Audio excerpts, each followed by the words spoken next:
Shalom peuple de Dieu, shalom bien-aimés frères et sœurs en Christ, chers auditeurs de la radio-tv, éveil charismatique catholique, la voix de la Trinité. C'est votre frère Afri, je salue en ce matin dans le puissant précieux nom de notre Seigneur Jésus-Christ et je souhaite la bienvenue à votre tonus matinale.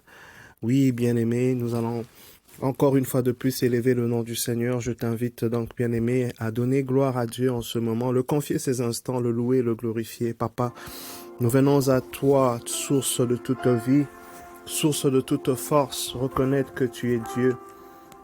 Nous venons ce matin, mon frère, ma sœur et moi, te bénir, te louer, Seigneur.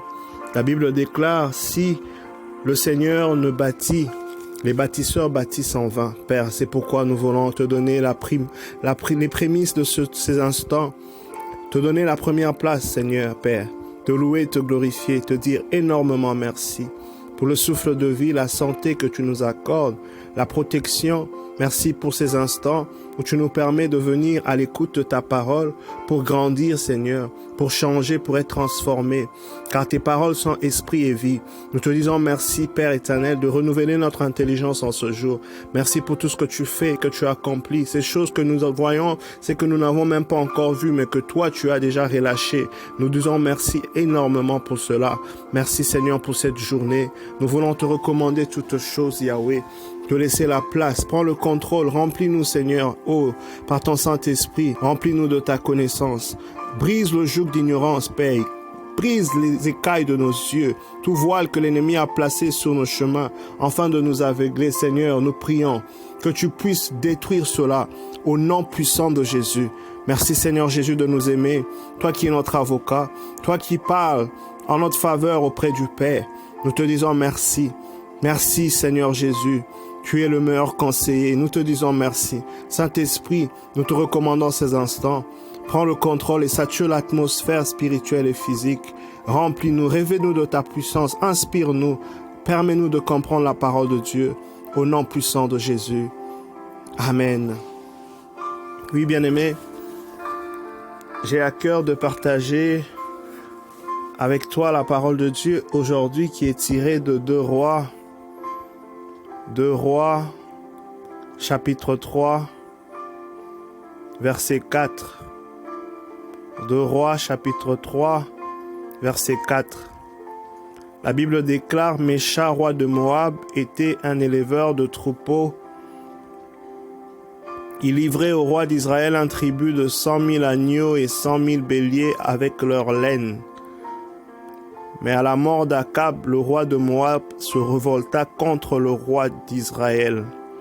Alléluia. Je bénis le Seigneur pour cette parole.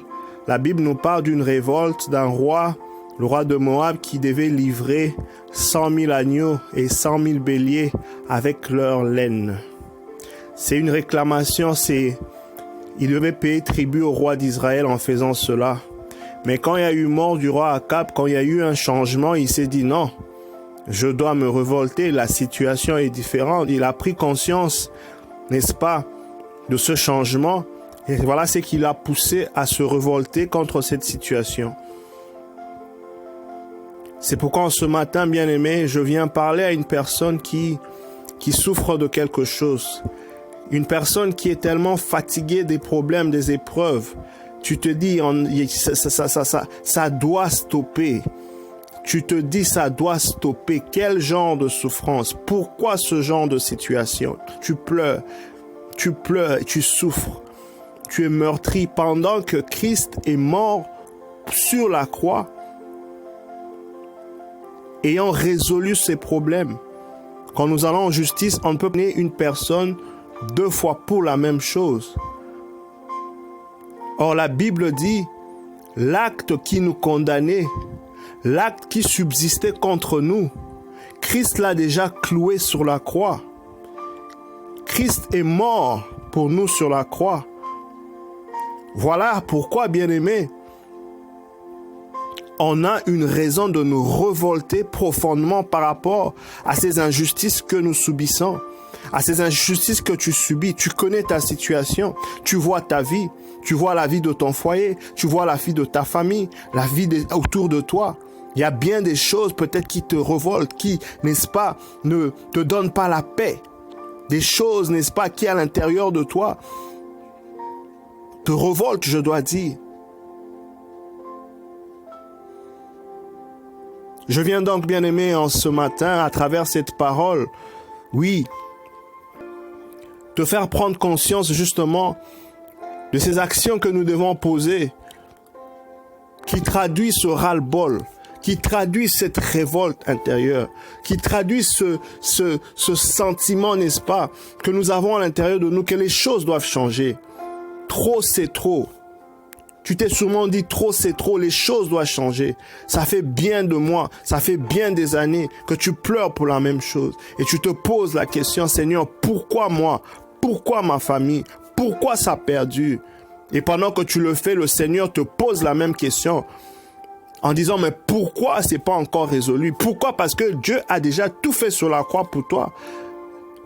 Il a tout accompli. La Bible dit, nous sommes bénis de bénédictions spirituelles dans les lieux célestes en Christ. À un moment donné, Moïse et le peuple d'Israël se sont mis à crier à Dieu pendant que le peuple égyptien et le pharaon poursuivaient, n'est-ce pas, le peuple d'Israël. Ils se sont mis à paniquer, à crier. Et Dieu a dit, mais pourquoi vous criez? Pourquoi vous criez, Moïse? Je t'ai donné, n'est-ce pas, l'autorité par ce bâton. Tu as quelque chose, n'est-ce pas, avec lequel tu peux opérer pour apporter la solution. C'est la même chose avec Dieu, bien-aimé. Le Christ, quand il est mort sur la croix, la Bible dit qu'il a répandu des dons. Il est monté dans les lieux célestes et il a répandu ses dons à l'Église. Il a répandu, n'est-ce pas, sa grâce à l'Église. Il nous a donné la solution pour toutes sortes de problèmes, dont les dons spirituels. Chacun de nous a reçu une mesure de grâce de la part de Christ. Des choses que le Seigneur a mis en nous pour débloquer certaines situations dans nos vies qui perdurent. Mais parfois, ce qui arrive, ce sont ces choses que Dieu a mis en nous, mais qui sont comme dormants, qui ne sont pas opérationnelles. La qualité de vie, la qualité de notre intimité avec le Seigneur, avec le Saint-Esprit. Donc, tu as la solution en toi. Tu as tout le potentiel que Dieu a mis en toi pour renverser les situations. Ce n'est pas pour rien que le Seigneur t'a placé dans cette famille. Ce n'est pas pour rien que le Seigneur t'a placé sur cette terre avec une mission déterminée, parce qu'il sait que tu es capable. Il a investi en toi des dons spirituels. Tu dois d'abord découvrir, prendre la connaissance. Mon peuple périt par manque de connaissance, dit la Bible. Donc si tu ne sais pas, tu ne pourras pas aller vers la solution. Quand le peuple criait, il pensait que la solution était à Dieu, pendant que Moïse avait cette solution entre ses mains, par l'autorité que Dieu, la puissance que Dieu lui avait accordée par rapport à cette situation. Donc quand tu ne connais pas, quand tu ne sais pas, la Bible dit que le Saint-Esprit nous révèle d'abord, qui nous sommes en Dieu, notre identité d'enfant de Dieu, et la Bible nous dit aussi que le Saint-Esprit nous rappelle ce que nous avons reçu du Seigneur. Notamment ces dons spirituels. Je viens donc en ce matin, bien-aimé, te demander d'entrer plus encore en intimité avec Dieu, invoquer Dieu pour qu'il te révèle les choses qu'il a mis en toi. La Bible dit, invoque-moi, je te montrerai les choses cachées dans le secret. Il a mis en toi beaucoup de choses. Les dons spirituels, n'est-ce pas, dont la Bible parle, qui est listé dans 1 Corinthiens 12. Il y en a plusieurs. Dons de parole de connaissance, dons de sagesse, parole de sagesse. Dans de guérison, dans de foi, dans de miracles, discernement des esprits. Oui, le Seigneur a répandu des choses au corps du Christ, à chacun de nous. Et il nous a donné la solution. Donc nous avons en nous le potentiel de renverser. Donc en se révoltant, nous devons poser certaines actions qui ne dépendent plus de Dieu. Le Seigneur attend notre collaboration. Il attend notre pas. C'est pourquoi quand tu te dis, mais Seigneur, pourquoi ça traîne? Seigneur, pourquoi? Mais il se dit, mais pourquoi tu me poses telle question? Parce que en toi, j'ai investi quelque chose de lourd. J'ai mis le Saint-Esprit en toi. Tu as ce qu'il faut pour aller de l'avant, mais tu dois bien l'entretenir. Une voiture qui est neuve, bien aimé, que tu achètes mais que tu n'entretiens pas, que tu n'emmènes pas sur la route pour la faire rouler, tout ça, elle ne pourra pas manifester tout le potentiel, n'est-ce pas, que le manufacturier a mis dans cette voiture. Elle sera d'aucune utilité. Donc le don spirituel qui ne sont pas exercés, qui ne sont pas utilisés, sont d'aucune utilité. Et quand c'est le cas, tu perds dans le combat spirituel. Quand c'est le cas, tu perds devant le diable. Et c'est comme ça que tu verras que le problème perdure. Donc je viens, bien aimé, t'inviter en ce matin de te révolter, de prendre connaissance en invoquant Dieu, de te révéler exactement ce qu'il a mis en toi comme potentiel, comme don. Oui, que tu puisses l'exercer, que tu puisses, n'est-ce pas, grandir dans ce don, parce que le don, n'est-ce pas, te permet d'aller de gloire en gloire, pour que tu puisses, n'est-ce pas, confirmer ce que Dieu a mis en toi, confirmer l'élection. Alléluia. Dieu compte sur toi dans cette révolte pour que les choses changent. Pourquoi? Parce que Christ est mort sur la croix. Comme dans ce cas, la mort du roi d'Akab a poussé le roi Méchant de Moab de se révolter pour ne plus, n'est-ce pas, faire face à cette réclamation par rapport au roi d'Israël. Oui, le diable a été vaincu sur la croix, mais il y a certaines réclamations qui pèsent encore sur la vie de certaines personnes à travers les maladies, l'oppression, des rêves, n'est-ce pas, bizarres. Oui, ce sont des formes de réclamation qui demandent, n'est-ce pas, que nous puissions lutter, que nous puissions nous révolter parce que c'est injuste. Nous ne devons plus subir cela. Christ est mort sur la croix pour ça. On ne veut plus être en train de passer par ces situations. Je viens donc, bien aimé, t'exhorter en ce matin de te révolter, de prendre conscience et d'entrer en action.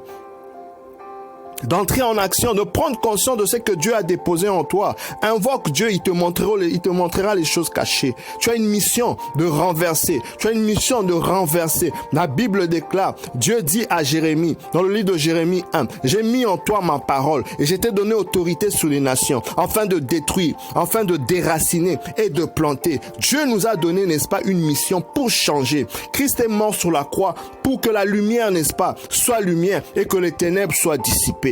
Christ est mort sur la croix pour qu'on ne parle plus de la mort, mais qu'on parle de la résurrection. Quel est ce problème que tu traverses? Ce problème, n'est-ce pas, qui a engendré la mort, qui a engendré la dégénération, qui a engendré la détérioration de ta santé, des choses autour de toi, des tes relations. Oui, Christ est ressuscité pour que ce problème puisse connaître une transformation. Christ est ressuscité pour que ce problème puisse changer, bien-aimé. Trop, c'est trop. Tu dois te révolter. Tu dois te lever. La Bible déclare que le royaume de cieux appartient aux violents. De l'époque de Jean-Baptiste jusqu'à présent, le royaume de cieux est forcé, bien-aimé. Je parle là d'une violence spirituelle. Oui, bien-aimé, tu ne peux plus. Vous savez, il y a certains types de combats où tu dois bien lever et faire un certain type d'action, d'envergure.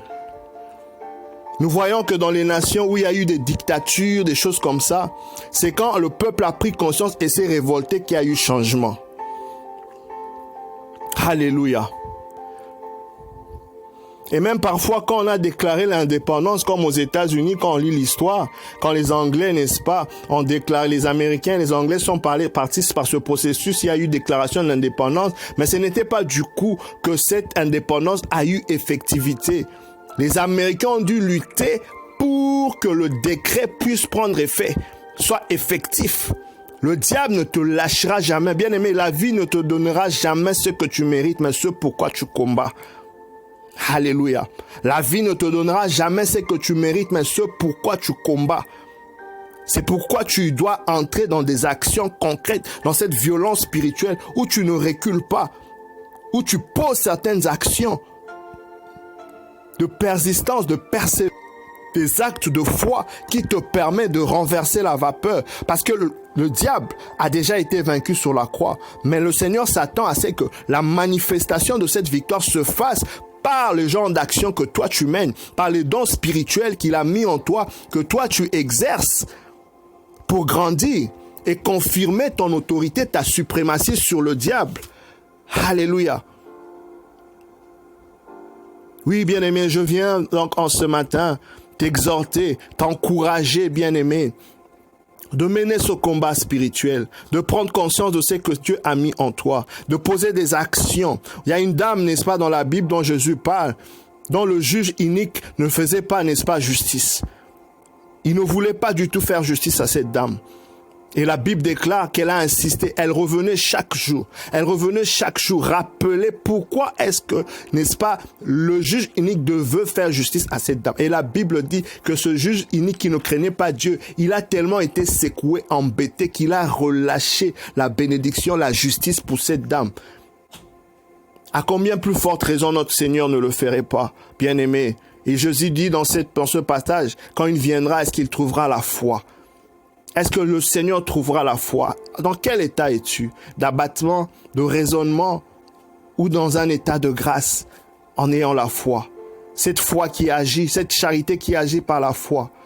En quel état le Seigneur trouve ton cœur en ce moment? Dans le combat spirituel, bien-aimé, le plus fort, ce n'est pas celui qui, n'est-ce pas, tombe ou encore fait certaines actions. C'est celui qui a la capacité, la force dans le combat spirituel, c'est la capacité de se relever. C'est la capacité de se relever, c'est ce que je veux dire. L'une des forces dans le combat spirituel, c'est ta capacité de te relever quand tu penses à ce que Christ a fait pour toi sur la croix. Quand tu penses à ce qu'il a enduré déjà pour toi, la souffrance qu'il a eu à connaître pour toi, pour que cette maladie ne soit plus dans ton corps, pour que cette situation ne soit plus dans ta vie. Quand tu penses à ça, bien-aimé, tu te lèves et tu combats encore. Parce que tu combats dans la victoire, pas pour la victoire, mais dans la victoire. Mais à quel état est ton cœur? Quel est l'état de tes pensées? Est-ce que le Christ trouvera-t-il la foi?